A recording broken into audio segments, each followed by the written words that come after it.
A baby is always innocent. Baby killer.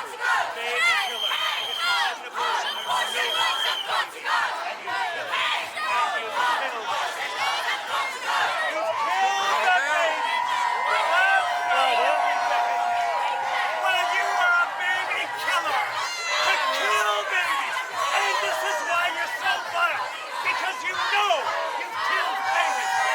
You know it. And you love it. This is the wickedness of it. You love it. You love it. The baby isn't your body. The baby is not your body. You silly person. You silly person. The baby is not your body.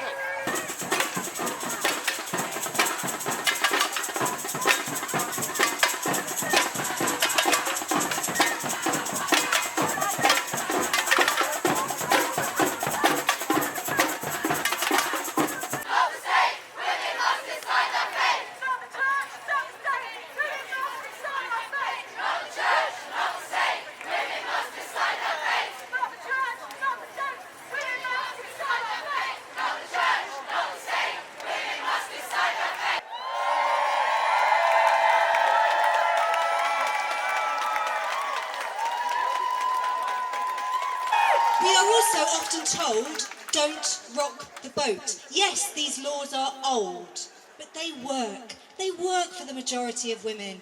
Be happy with what you have. The thing is, they work because the doctors who are here today, the nurses who are here today, the midwives, all you campaigners and advocates have worked so hard to make a law that is no longer fit for purpose work for women. And that's the truth of it. We need a modern abortion framework that enables our clinicians to abortion out of the criminal law and stops women being threatened with prosecution.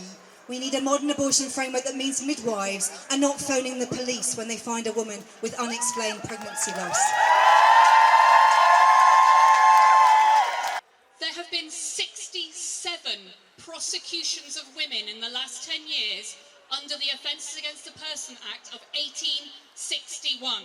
Sure, so hi, my name is Rhiannon, I live in London, and yeah, I joined today's protest because I believe in the right for everybody with a uterus to be able to have the right to access abortion safely, legally and freely. Sure, so the 1861 law was, of course, brought about in the 1800s. Full women had the right to vote, and it was used to prosecute Carla Foster for accessing an abortion. So Carla Foster accessed an abortion during lockdown, where it was really difficult to access scans, access reproductive care.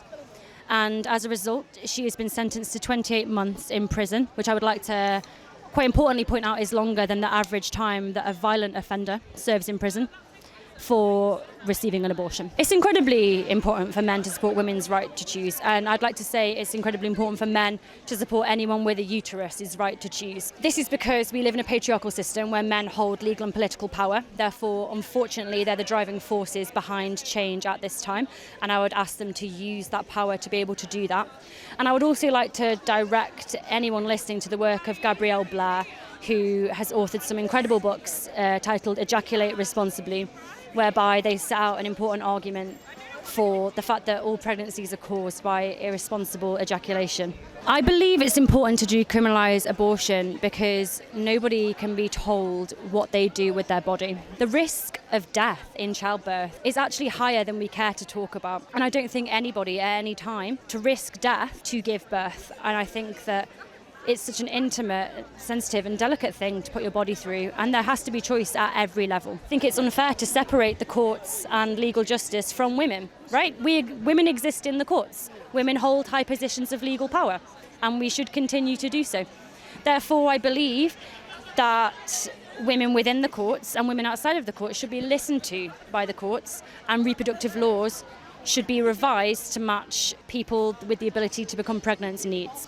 I would like abortion to be safe, legal and free. I also believe that I would like abortion to be decriminalised, and making abortion legal is also a very, very different issue to making abortion completely accessible, and I would like abortion to be fully accessible. Thank you.